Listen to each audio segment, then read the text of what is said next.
Assalamualaikum warahmatullahi wabarakatuh. Kepada yang dihormati Encik Wan Nazar bin Dun Janis, Yang di-Pertua Persatuan Ibu Bapa dan Guru Sekolah Kebangsaan Tanjung Buai, Puan Zul Nur Ain binti Agus, Naib Yang di-Pertua Persatuan Ibu Bapa dan Guru serta barisan ahli jawatan kuasanya. Yang saya hormati Cikgu Nurhana binti Muhammad, Guru Penolong Kanan Pentadbiran Sekolah Kebangsaan Tanjung Buai, Cikgu Muhammad Hakim bin Osman, Guru Penolong Kanan Hal Ehwal Murid, Cikgu Sabiahah binti Safi Ain, Guru Penolong Kanan Kurikulum, Cikgu Muhammad Hafiz bin Ishak, Cikgu Muhammad Romizi bin Musa serta Cikgu Muhammad Naim Mustaqim bin Muslan. Tidak lupa juga kepada ibu bapa penjaga murid-murid Sekolah Kebangsaan Tanjung Buai serta anak-anak didik yang saya kasihi sekalian. Alhamdulillah, bersyukur kepada Allah Subhanahu Wa Taala kerana untuk pengetahuan semua, hari ini genap 3 tahun saya berkhidmat sebagai guru besar di Sekolah Kebangsaan Tanjung Buai. Di sini saya ingin mengingatkan semua kepada Hala 7 SK Tanjung Buai. Hala 7 sekolah adalah menjadikan Sekolah Kebangsaan Tanjung Buai sebagai sebuah sekolah yang berkualiti melalui pemantapan sasiah diri dan disiplin murid yang akan memberi impak kepada kemenjadian murid.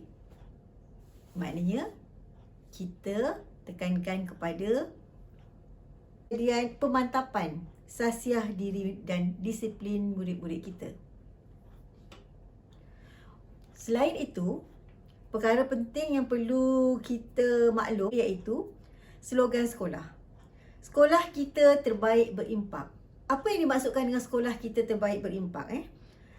Sekolah kita menjadi sekolah yang terbaik dan berimpak dari segi akademiknya, pencapaian akademiknya, disiplin murid, kehadiran murid ke sekolah dan mempraktikkan amalan terbaik.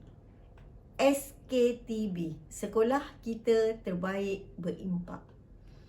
Baiklah, tuan-tuan dan puan-puan sekalian, selain itu, nilai yang kita terapkan ada 4. Yang pertama adalah kasih sayang. Yang kedua, hormat menghormati. Yang ketiga, bertanggungjawab. Dan yang keempat, kegembiraan. Baiklah, sehubungan dengan itu, di sini saya ingin mengingatkan semua bahawa mulai hari Isnin ini, 1 Mac 2021, maka anak-anak kita bagi tahun 1 dan tahun 2 sudah mula hadir ke sekolah. Dalam masa yang sama, murid-murid tahun 3, 4, 5 dan 6 masih lagi menjalani PDPR di rumah. Namun begitu, untuk pengetahuan semua, kita akan menggunakan jadual baru yang akan saya berikan. Dan saya harap semua dapat menerima dan tenang melihat jadual itu kerana jadual itu agak padat, tetapi jangan bimbang, cikgu-cikgu kita akan menyediakan aktiviti yang bersesuaian mengikut masa yang telah ditentukan. Untuk pengetahuan semua, apa yang saya ingin tekankan di sini adalah yang pertama, dari segi kehadiran murid ke sekolah bagi murid tahun 1 dan juga tahun 2 pada hari Isnin ini, sesi pengajaran dan pembelajaran akan bermula pada pukul 7.30 pagi. Tetapi murid-murid boleh hadir lebih awal. Paling awal adalah pada pukul 7.15 pagi. Pada pukul 7.15 pagi itu, mereka akan berada di hadapan sekolah iaitu seperti tahun lepas kita letak mereka di rumah guru di rumah guru. Kali ini saya namakan rumah guru itu sebagai rumah A dan juga rumah B. Rumah A kita akan letakkan murid lelaki. Maknanya asyraf seorang saja yang akan duduk di rumah A, ada kerusi di situ. Dan rumah B kita akan letak murid perempuan. Murid perempuan kita ada Umairah, kita ada Naila, kita ada Azira dan kita ada Siti. Maknanya apabila ibu ayah hantar mereka datang ke sekolah, hantarlah mereka ke situ. Seterusnya mereka akan diurus oleh guru yang bertugas. Perkara pertama yang akan dilakukan adalah mereka akan beratur. Setelah 7 15 pagi, mereka akan beratur di luar kawasan sekolah dalam jarak 1 meter dalam jarak 1 meter. Yang pertama mereka buat adalah mereka akan periksa suhu menggunakan pengimbas suhu yang telah disediakan. Setelah periksa suhu, mereka dikehendaki terus menulis, mencatatnya ke dalam buku catatan. Saya akan pulang semula buku catatan murid yang di mana di dalamnya akan ada ruangan untuk murid mencatat suhu mereka pada hari berkenaan. Tarikh dan juga suhu mereka. Bagi tarikh, nanti saya akan bimbing, beri contoh. Nanti harap setiap hari ibu dan ayah dapat tolong tuliskan tarikh. Nanti apabila anak sampai ke sekolah, mereka sekadar mencatat suhu saja. Sekiranya suhu anak kita melebihi 37.5 darjah Celsius, anak berkenaan tidak dibenarkan masuk. Tetapi mereka akan diletakkan di satu tempat di satu tempat yang telah disediakan untuk menunggu beberapa minit supaya dan kita harap suhunya akan jadi seperti biasalah. Mana tahu kalau dia naik basikal jadi dia mungkin berpeluh dan kemudian dia mungkin suhu badannya meningkat. Jadi kita tunggu dulu sehingga dia tenang dan kemudian akan ambil semula. Sekiranya keadaan suhunya kurang daripada 37.5, kita akan benarkan dia masuklah. Tetapi kalau belum, kalau contohnya suhunya masih lagi tinggi, kita minta ibu ayah membawa mereka baliklah. Jadi seterusnya, setelah membuat pemeriksaan suhu, mereka akan mengikut laluan yang disediakan menuju ke bilik darjah. Pada masa itu, dalam perjalanan ada tempat untuk mencuci tangan.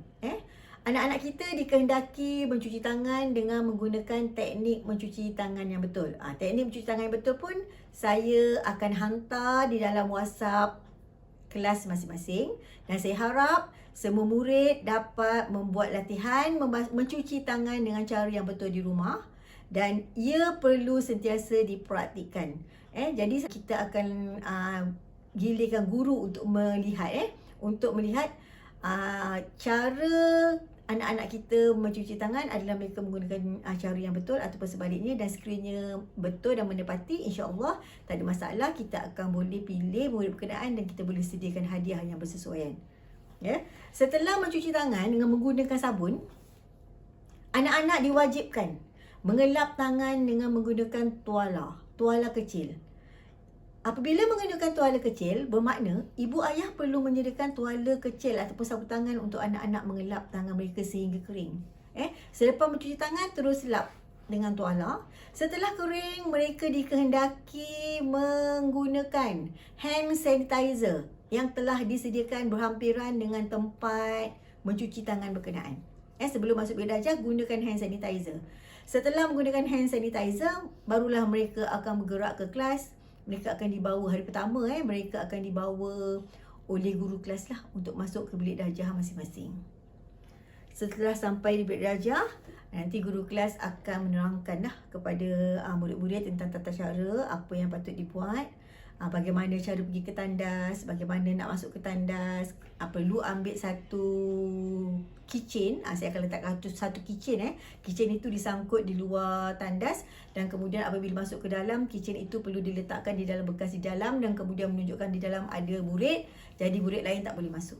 Dalam satu masa hanya 2 orang saja yang dibenarkan masuk ke dalam tandas untuk mematuhi SOP. Baiklah, seterusnya saya rasa perkara yang paling penting yang saya nak tekankan di sini adalah tentang PDPR di rumah lah. Jadi bermakna walaupun tidak ke sekolah, murid-murid di rumah darjah 2, darjah 3, 4, 5 dan 6 memulakan PDPR mereka pada pukul 7.30 pagi. Maknanya tidak boleh lagi lah bangun lewat, solat subuh dan kemudian terus bersedia makan dan kemudian sarapan dan kemudian terus bersedia untuk sesi PDPR pada hari yang berkenaan. Kerana sekarang bukan lagi seperti dulu. Kalau minggu lepas kita menggunakan 2 mata pelajaran sahaja, itu pun kita dah rasa susah. Apatah lagi pada minggu ini jumlah mata pelajaran adalah lebih daripada 2, paling sedikit 3. paling banyak 5. Maknanya, tetapi jadual ini kita akan gunakan selama seminggu. Kita akan gunakan jadual ini selama seminggu sehinggalah 7 Mac 2021. Kenapa kita guna jadual ini sehingga 7 Mac? Kerana pada 8 Mac 2021, murid-murid tahun 3, 4, 5 dan 6 akan kembali ke sekolah.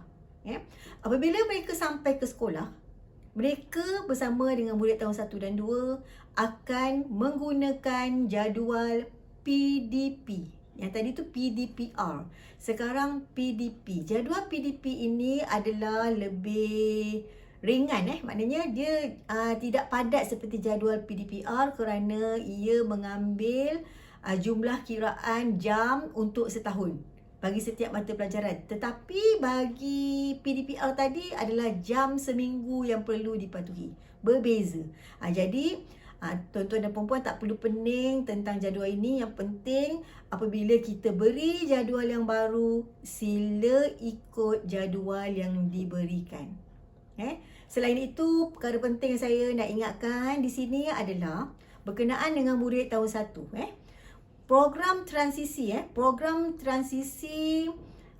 adalah masih lama lagi, iaitu sehingga 25 Mac 2021, iaitu hari terakhir bagi persekolahan pertengahan penggal yang pertama. Maknanya pada 25 hari bulan tu hari terakhir, dan 26 tu kita cuti seminggu untuk cuti pertengahan penggal yang pertama. Selepas cuti, murid tahun 1 akan belajar seperti murid-murid lain. Dah habislah program transisi mereka. Dan apa yang saya nak tekankan di sini adalah tema bagi program transisi adalah minda cerdas, mata bercahaya. Minda cerdas, mata bercahaya. Maknanya murid-murid kita macam mana minda dia? Minda dia mestilah sentiasa dapat berfikir. Maknanya itulah yang kita buat pelbagai aktiviti yang bersesuaian dengan anak-anak murid kita, dan juga mata bercahaya supaya mereka ni merasa seronok untuk belajar dan hadir ke sekolah dan tak takut untuk pergi sekolah. Selain itu, apa yang saya nak ingatkan adalah murid tahun 1 wajib menghafal lagu Kami Murid Baru. Kerana pada setiap hari lagu Kami Murid Baru hendaklah murid-murid tahun 1 nyanyikan. Kerana itu adalah wajiblah sepanjang minggu transisi. Saya harap semua maklum. InsyaAllah bagi perkara-perkara lain, penggunaan pelitup muka, ibu ayah jangan bimbang, bekalkanlah satu pelitup muka kepada mereka. Dan di sekolah pun mereka ada face shield yang pernah diberikan Kementerian Pendidikan Malaysia pada tahun lepas. Masih ada lagi face shield berkenaan, cuma murid tahun 1 je yang tak ada. Kita akan sampaikan seorang satu pelitup muka kain. Maknanya dia dibuat daripada kain yang kita dah ada dapat sumbangan daripada PREF Jam. Kita akan sampaikan kepada murid. Maknanya nanti setiap murid dan guru akan dapat satulah warna cantik. Jadi semua orang kalau kain tu senang, boleh basuh hari-hari dan menjimatkan kos. InsyaAllah kita akan beri dengan cara yang kita akan tengoklah cara macam mana kita akan beri kepada murid. Yang penting kita semua mematuhi SOP. Satu lagi, saya ingin memberitahu tentang cara makan pada waktu rehat. Pada waktu rehat, anak-anak kita akan makan di dalam bilik darjah bersama guru mata pelajaran yang sebelumnya. Maknanya mereka akan makan di dalam bilik darjah. Tidak dibenarkan makan di kafe. Kita tak panggil kantin sekolah kita panggil kafe. Tidak dibenarkan makan di kafe, dan begitu juga dengan guru-guru, mereka semua tidak dibenarkan makan di kafe. Baiklah, penggunaan stesen ilmu hendaklah dimanfaatkan sebaiknya. Cara menghantar bahan adalah selepas pukul 3 petang pada setiap hari. Dan juga ada pengimbas suhu kan. Mesti tengok suhu, kalau kurang daripada 37.5 barulah dibenarkan masuk. Dan gunakanlah hand sanitizer yang ada disediakan. Di sekolah kita ada 14 tempat kita letakkan hand sanitizer kita. Jadi kita ada mendapat sumbangan bagi refill hand sanitizer, kita tak ada masalah. Jadi saya harap semua dapat memanfaatkan apa yang kita ada. Kita bersyukur dengan apa yang Allah telah beri untuk Sekolah Kebangsaan Tanjung Buai. Semoga anak-anak cemerlang saya bersedia untuk hadir ke sekolah, untuk hadir ke sekolah bersemuka belajar bersama-sama dengan cikgu semula. InsyaAllah. Sekian, terima kasih. Wabillahi taufiq wa hidayah. Wassalamualaikum warahmatullahi wabarakatuh.